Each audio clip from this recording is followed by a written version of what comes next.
अब जितना भी हमने सेंटर्स पढ़े हैं ना चारों, उन पे बेस्ड कुछ थ्योरम्स हैं, उनको समझना है, उनसे भी क्वेश्चन आ सकता है। ठीक है।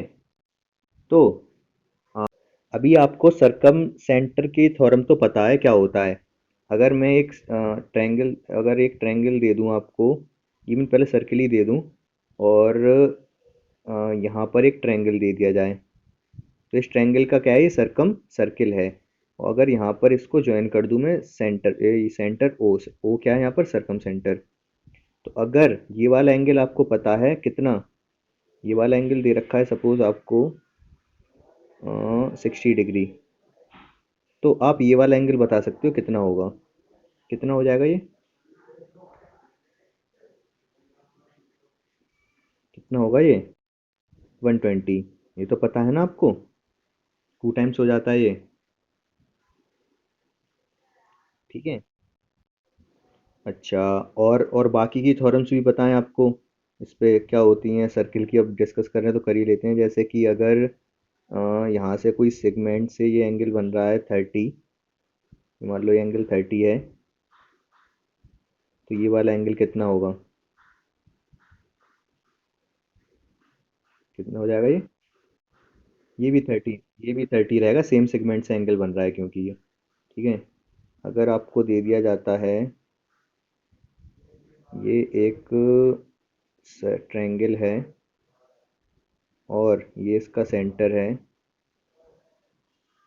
और आपको ये वाला एंगल दे दिया गया कितना, ये एंगल दे दिया गया है सपोज आपको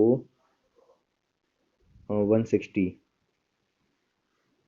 तो ये वाला एंगल बताना है आपको कितना होगा।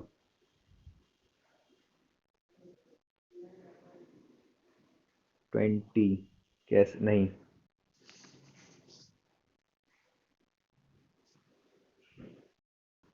जैसे अगर मैं एक सर्किल ये ले रहा हूँ और आपसे बोल दूँ ये वाला एंगल है हमारे पास 80, ठीक है, तो ये ऊपर वाला एंगल कितना होगा, कितना होगा कनिका ये, 40 हो जाएगा ये। ठीक है।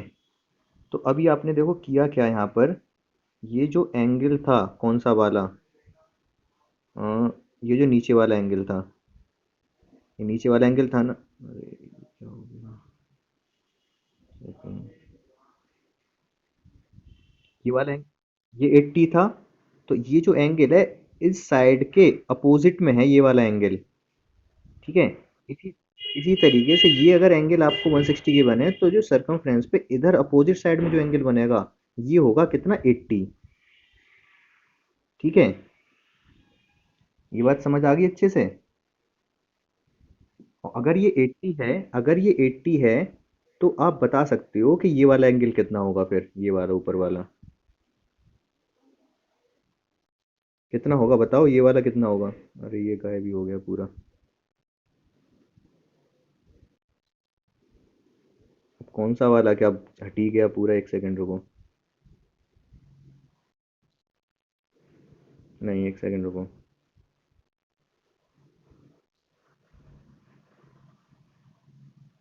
मैं ये पूछ रहा था आपसे, ये वाला एंगल हमें 160 के बनता, तो आपसे ये वाला एंगल पूछ रहा था ऊपर वाला, आपने ये वाला एंगल कैलकुलेट कर लिया था, नीचे वाला कितना, 80 हो जाएगा ये, 160 है तो। अब मैं ये कह रहा था, इसको मान लो ये नहीं है यहाँ पर, ठीक है, तो अब ये अगर 80 है ये वाला एंगल, तो ये वाला कितना होगा, ये वाला हो जाएगा 100। 100 क्यों, थ्योरम थी। अब जो सर्किल में जो एंगल बनते हैं अपोजिट एंगल का सम 180 होता है, मतलब क्वाड साइक्लिक क्वाड्रिलेटरल में अपोजिट एंगल का सम 180 होता है। ये थ्योरम है ना आपके पास। ठीक है कनिका, देखो दोबारा समझो, अगर ये कोई साइक्लिक क्वाड्रिलेटरल है यहाँ पर, तो अगर ये एंगल अगर आपके पास 100 है, तो ये वाला एंगल कितना होगा,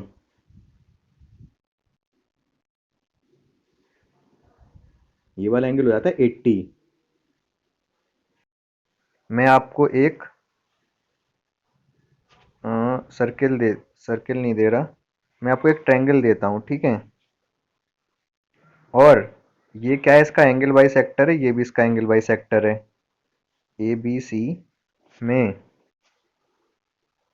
ओ ओ बी क्या है, बी का एंगल बाई सेक्टर, और ओ सी क्या है, सी का एंगल बाई सेक्टर। ये समझ आ रहा है आपको क्या बोल रहा हूँ मैं, या नहीं? ठीक है। तो आपसे वो ये वाला एंगल पूछ लेगा, ये वाला एंगल कितना होता है। अगर ये वाला एंगल गिवन है, ये एंगल सपोज आपको गिवन है 80। हम्म। हम्म, हाँ बी ओ। हम्म। हम्म, हाँ हाँ, बेसिकली ये ओ है क्या, चलो मैं इसको लिख ही देता हूँ। ये ओ नहीं है, हाँ करा हुआ, ये ओ नहीं है, बेसिकली आई है ये। आई मतलब इन सेंटर है ये, क्यों, क्योंकि एंगल बाई सेक्टर से बन रहा है ना ये। इन सेंटर भी कैसे आता है, एंगल बाई सेक्टर से ही तो आता है।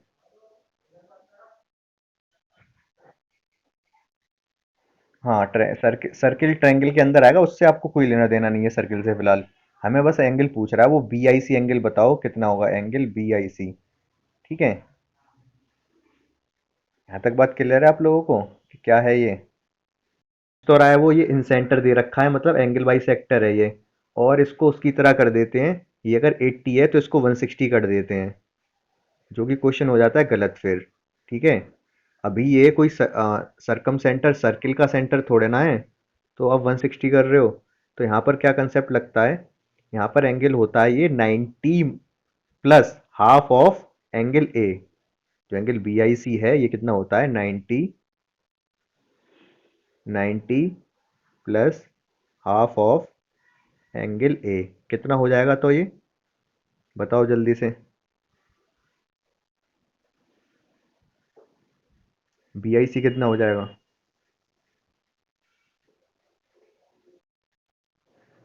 130 एग्जैक्टली। समझ आया सभी को ये? कंफ्यूजन है किसी को कोई इसमें?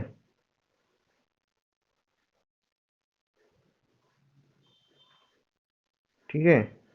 अब यहाँ पर दो थॉरम्स होती हैं। दो थॉरम क्या क्या है, दोनों समझ लो, वहां से आपको थोड़ा कंफ्यूजन हो सकता है। एक तो यहाँ पर प्लस आया है, एक में माइनस भी आता है। होता क्या है कि अगर मैं ये ट्रायंगल बनाता हूँ,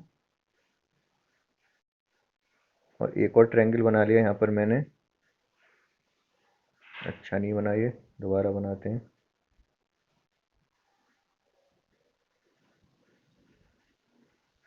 तो यहाँ पर इसका एंगल का ये एंगल बाई सेक्टर लिया मैंने, इस एंगल का ये एंगल बाई सेक्टर लिया, और यहाँ पर ये एक्सटीरियर बढ़ाया आगे, इसका एंगल बाई सेक्टर लिया, इसका एंगल बाई सेक्टर लिया।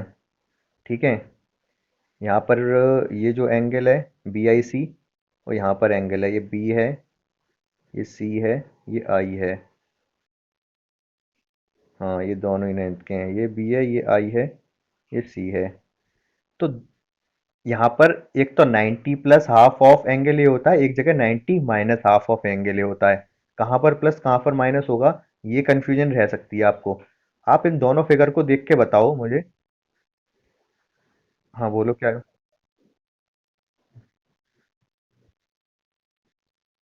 हाँ, प्लस। तो ये तो मैंने इनसाइड वाला भी बता दिया आपको, तो आपको याद है इसलिए। और इसलिए आपने बताया एक्सटीरियर में माइनस होगा।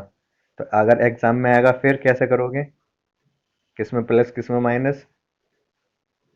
तो आप क्या करो, आपको इमेजिनेशन थोड़ी करनी होगी, या फिर फिगर बना के देखना होगा। आप खुद बताओ, आपको ये एंगल बड़ा लग रहा है या ये एंगल बड़ा लग रहा है? ऊपर वाला आई तो दोनों में लिख रहा है, ऊपर वाला नीचे वाला बता दो, ऊपर वाला बड़ा लग रहा है या नीचे वाला? नीचे वाला बड़ा लग रहा है।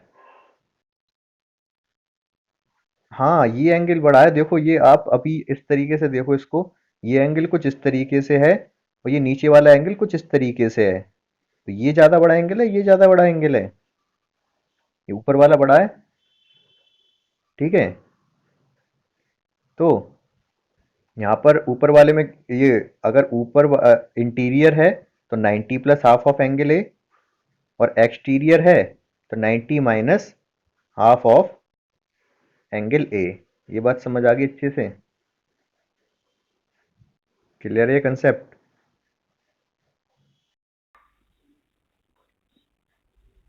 देखो अभी हमारे पास तीन तरीके से वो क्वेश्चन पूछ सकता है। एक तो ये कि अगर वो सर्किल दे देगा इस तरीके से, और उसने यहाँ पर हमें कुछ एंगल दे रखा होगा, और ये पूछ लेगा सपोज ये 100 है, तो पूछेगा ये वाला एंगल कितना है। ठीक है, कौन सा वाला एंगल? थीटा। तो ये तो चलो आपने बता दिया। और क्या पूछ सकता है वो? और वो पूछेगा अगर आपको एक ट्रायंगल दे रखा है ये, और ये इसके एंगल बाइसेक्टर्स हैं। ठीक है, तो अगर आपको ये वाला एंगल दे दिया उसने सपोज 100, अब पूछेगा ये वाला एंगल फाई कितना है। और क्या पूछ सकता है? और वो पूछ सकता है आपसे कि अगर ये एक ट्रायंगल दे रखा है, अच्छा ये बीच वाला जो क्वेश्चन था इसमें ये एंगल बाइसेक्टर्स थे, मतलब जितना एंगल ये था उतना ही एंगल ये था, जितना एंगल ये था उतना ही ये था। अभी थर्ड वाले में हम क्या करने जा रहे हैं? थर्ड वाले में अगर मैं यहाँ से परपेंडिकुलर बाइसेक्टर परपेंडिकुलर डालूं इस वाले बी पॉइंट से, ए बी सी है ये, यहाँ से परपेंडिकुलर डाल रहा हूँ और यहाँ से ये परपेंडिकुलर डाल रहा हूँ, पूरा ही कर देता हूँ।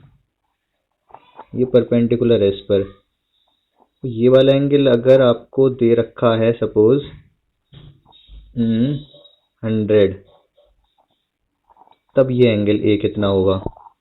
तो ये तीन तरीके से क्वेश्चन पूछ सकता है आपसे, और तीनों के तीनों इंपॉर्टेंट हैं ये। ठीक है, तो आपको इसमें तो पता है ये वाला एंगल तो 50 हो जाता है। ठीक है, इसमें कोई कंफ्यूजन नहीं होगी आपको। अब बात करते हैं इस वाले की। तो इस वाले के लिए मैंने बताया था इसमें जो एंगल ए है, अगर ये हम ए मान लेते हैं, ये बी है सपोज, ये सी है, तो ये जो एंगल दिख रहा है आपको, अगर मैं इस पॉइंट को ओ बोल दूं, तो एंगल बी ओ सी के लिए फॉर्मूला होता है 90 प्लस हाफ ऑफ एंगल ए। ये कब होता है फॉर्मूला, कब के लिए है ये वाला फॉर्मूला? जब ये एंगल बाइसेक्टर्स होंगे। आ रही है बात समझ आपको? ये क्लास 9th में है ये। ठीक है,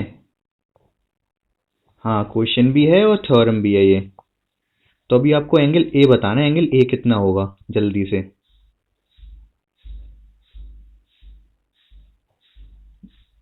एंगल ए बीच वाले फिगर में, तो थोड़ी देर वेट करो, सही हो जाएगी।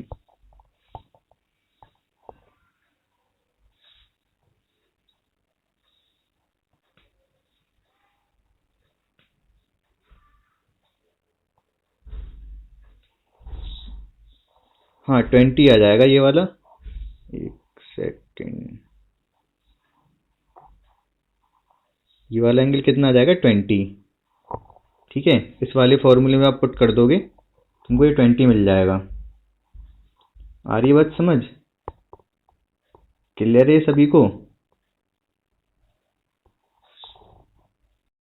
तो थर्ड वाले फिगर में अगर ये एल्टीट्यूड्स हैं, जैसे ये क्या है? एल्टीट्यूड है,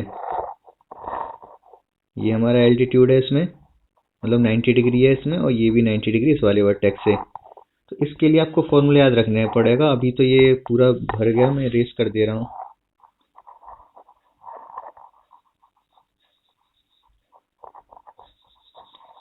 अगर ये एंगल ये एल्टीट्यूड्स होंगे, तब यहाँ पे हमारे पास ये फॉर्मूला क्या होता है, इस अगर मैं इसको ओ नेम दे दूं इस वाले पॉइंट को, तो इसमें एंगल बी ओ सी क्या होता है? 180 माइनस एंगल ए। ये बात समझ आ रही है आपको? इस फॉर्मूले की हेल्प से आप बता सकते हो। बता दो जल्दी से कितना होगा फिर ये,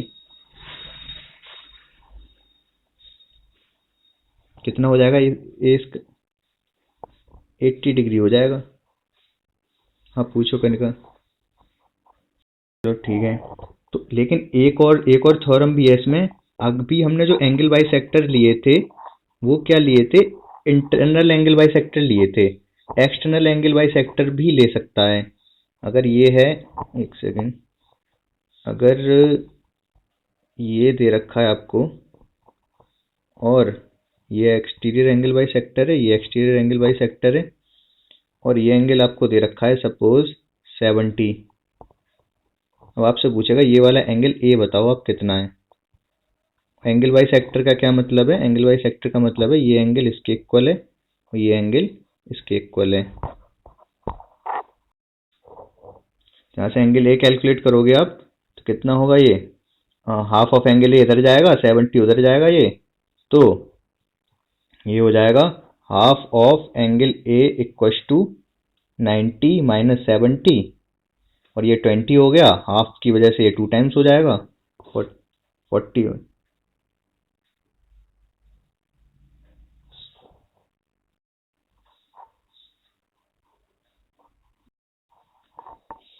देखो ये इन सेंटर है ना, इसमें आई आई आता कैसे है, एंगल बाई सेक्टर के थ्रू आता है। तो जब हम एंगल बाई सेक्टर्स लेंगे तो इस पे बेस्ड कुछ थ्योरम्स होती हैं जो कि आपको समझनी है, वो इम्पोर्टेंट है। सबसे ज़्यादा इंपॉर्टेंट थ्योरम कौन सी है, जो मैं पहले एक्सप्लेन कर देता हूँ, फिर बाकी आगे ये सारी थोड़ा थोड़ा आपको आनी चाहिए। तो सबसे ज़्यादा इंपॉर्टेंट क्या है, अगर अगर हमारे पास ये एक ट्रायंगल है, ये इसका एंगल बाई सेक्टर है, मतलब जितना एंगल ये है उतना ही एंगल ये है, ये ए बी सी है, ये डी है।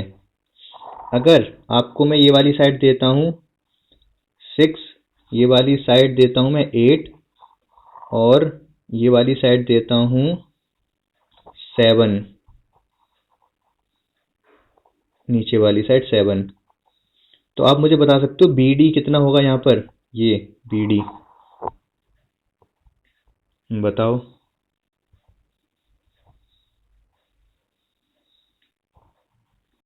अगर ये हमारा A D angle bisector है तो हमारे पास थ्योरम क्या होती है, बी डी बी डी नहीं, B D upon C D equal to क्या होता है, ए बी अपॉन ए सी। ये एक थ्योरम है जो कि मोस्ट इंपोर्टेंट थ्योरम है। ये इंटरनल एंगल बाई सेक्टर के लिए, एक्सटर्नल एंगल बाई सेक्टर के लिए भी होती है, वो भी डिस्कस करेंगे हम। तो इसको अप्लाई करके आप बता सकते हो कि बी डी की लेंथ क्या होगी। अभी जल्दी से कैलकुलेट करके बता दो मुझे बी डी कितना आ रहा है। आप यहाँ पर बी डी को x अगर लेट कर लेते हो तो सी डी कितना हो जाएगा, 7 minus x,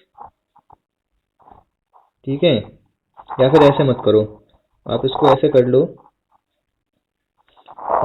A B D और सी डी को आप कर लो, ए और बी लेट कर लो इसको, तो ये ए हो जाएगा, ये बी हो जाएगा, और ए बी कितना है 6 है, और ए सी कितना है 8 है। तो इसको जब कैंसिल करोगे आप, ये 3 हो जाएगा, ये 4 हो जाएगा, मतलब ए अपॉन बी इक्वल टू 3/4 आ गया, ठीक है।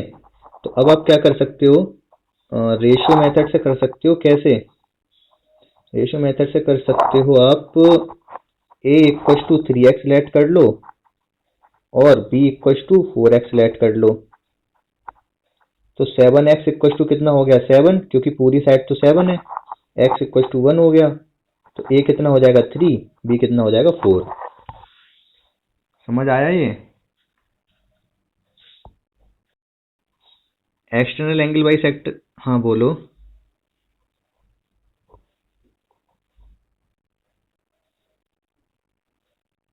हम्म हम्म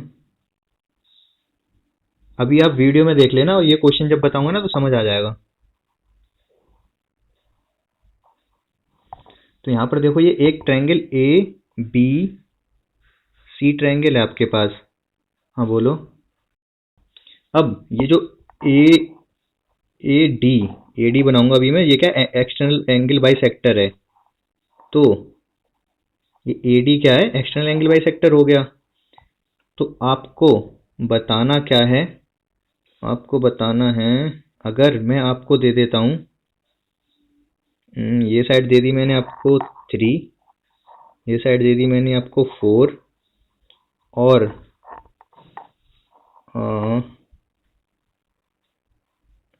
इन्होंने दे दिया आपको ये साइड 10, AC 10, आपको AB बताना है, AB कितना होगा। ठीक है, समझ आ गया क्या क्या गिवन है यहाँ पर।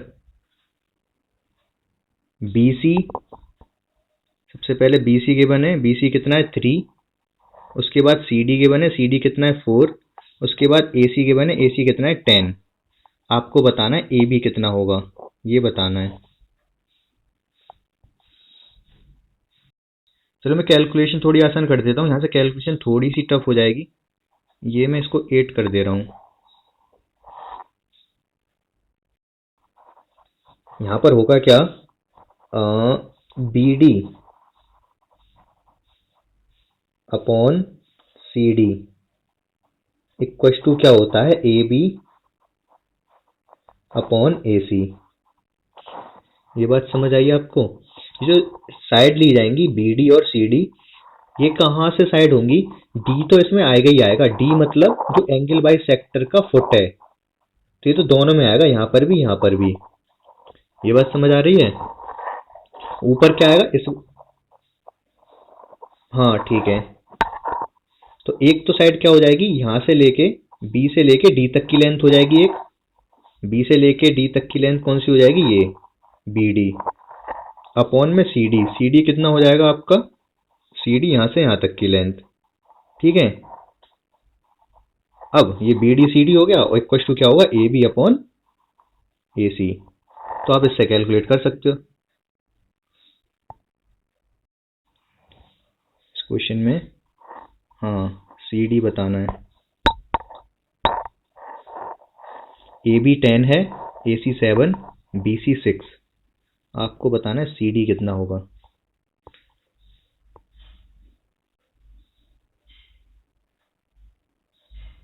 कैलकुलेशन ये टफ हो सकती है, चलो कोई नहीं।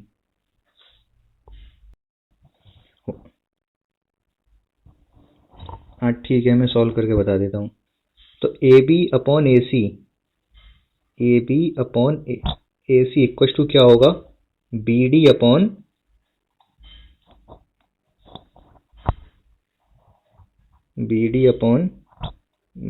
BC।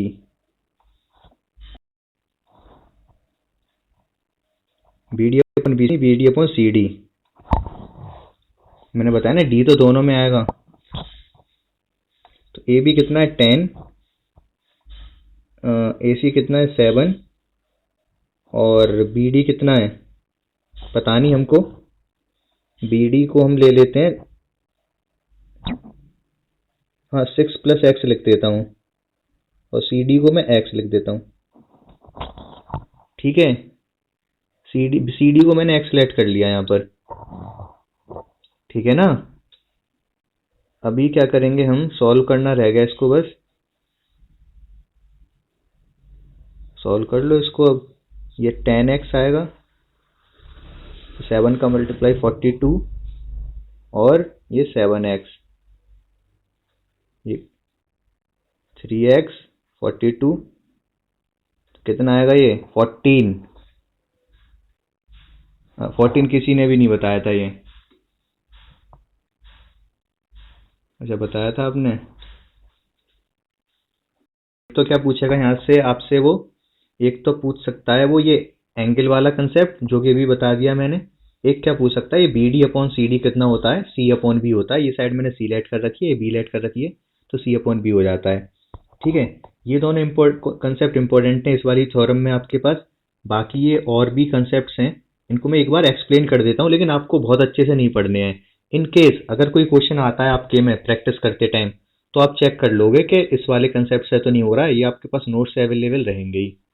ठीक है, इसमें और क्या क्या पूछ सकता है वो आपसे मैं बताता हूँ। एक तो वो क्या पूछ सकता है, जैसे अगर आपको ये ट्रायंगल दे दिया गया और अभी तक हमने क्या AD की लेंथ नहीं देखी, यहाँ पर ये AD है, ये B था, ये C था, हमने क्या देखा BD और CD और A और इसमें रिलेशन देखा, हमने AD की लेंथ देखी क्या होती है, AD की लेंथ नहीं देखी ना अभी हमने, समझ रहे हो क्या कह रहा हूं मैं। तो AD की लेंथ कैलकुलेट करने के लिए एक फॉर्मूला है हमारे पास, क्या फॉर्मूला है मैं थोड़ा सा एक्सप्लेन कर देता हूं। आवाज नहीं आ रही? अब आ जाएगी, देखो। तो क्या फॉर्मूला है, मैं एक्सप्लेन करता हूँ, थोड़ा सा जल्दी से समझो आप। फॉर्मूला ये है कि अगर अगर जैसे कोई क्वेश्चन दे रखे थे अभी आपको कि ये एक ट्रायंगल है, ये 6 है, ये 8 है और ये 7 है। ये एंगल बाई सेक्टर था। ये ए था, ये बी था, ये सी था, ये डी था। आपसे पूछ ले ए डी की लेंथ क्या है, तो आप बता पाओगे? अभी नहीं बता पाओगे क्योंकि फॉर्मूला नहीं पता आपको।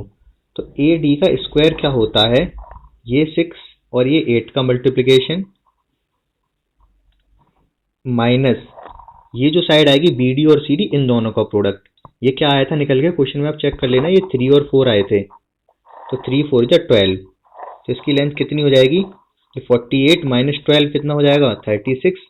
ये स्क्वायर है ए डी का स्क्वायर, तो ए डी आ जाएगा 6। ये समझ आया आपको थोड़ा थोड़ा? नाम बनाया तो अभी देख लो अब पोलोनियस थ्योरम होता क्या है। नहीं नहीं, अगर ये बी है, ये सी है और ये क्या है, इसका मीडियन है। मीडियन मतलब इसको दो इक्वल पार्ट में ब्रेक करेगा, ठीक है?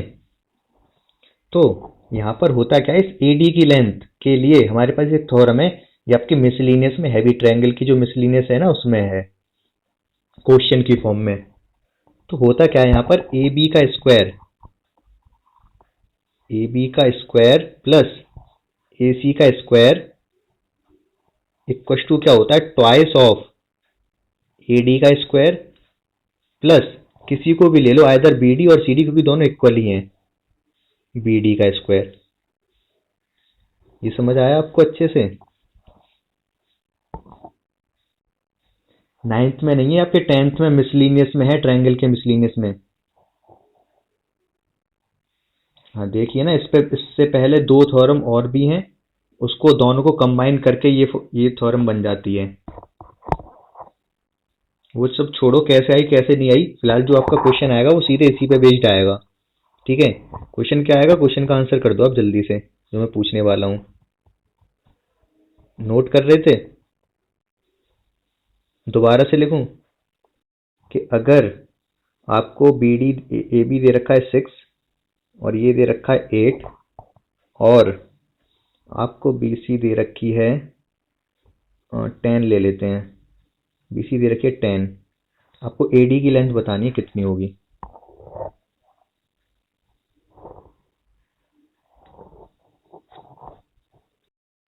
तो अपोलोनियस थ्योरम लगा के कैसे होगा ये, क्या करोगे आप, ए बी का स्क्वायर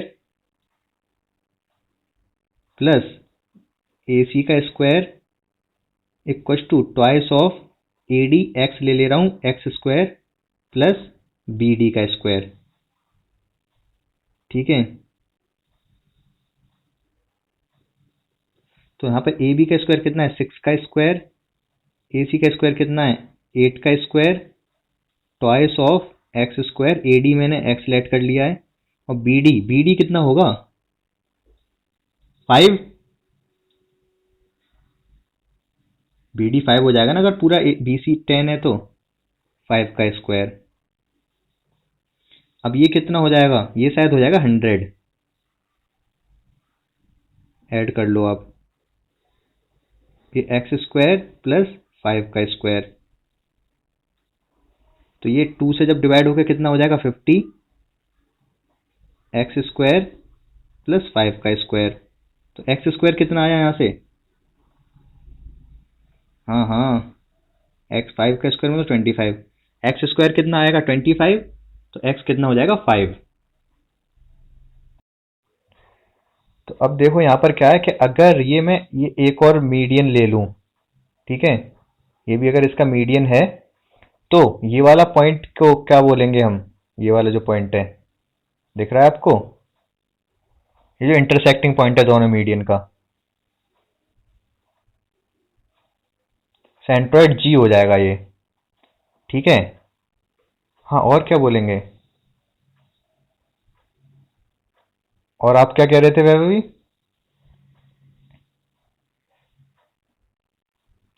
अच्छा अच्छा। तो यहाँ पर एक और थ्योरम जो इम्पोर्टेंट क्या है, अब अगर ये सेंट्रोइड जी है तो ये मीडियन को किस रेशियो में डिवाइड करता है, ए जी अपॉन ओ जी। ओ जी नहीं, G D. A G upon G D equal to क्या होगा, 2:1। ये बात समझ आई आपको?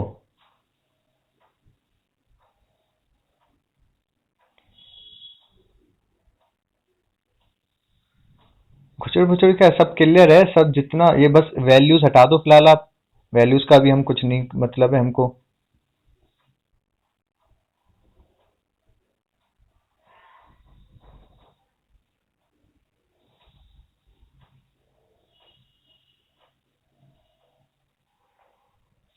एल्टीट्यूड कोई नहीं है, वो सबको सही बोला आपने।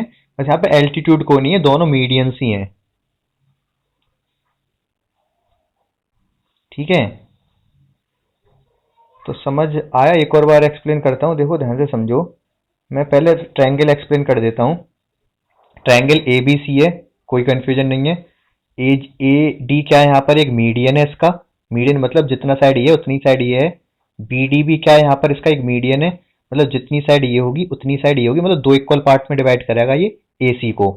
तो इन दोनों के इंटरसेक्टिंग पॉइंट को हम सेंट्रोइड बोलते हैं। सेंट्रोइड मतलब जी से डिनोट कर सकते हो आप। ठीक है, इतनी बात क्लियर है आपको?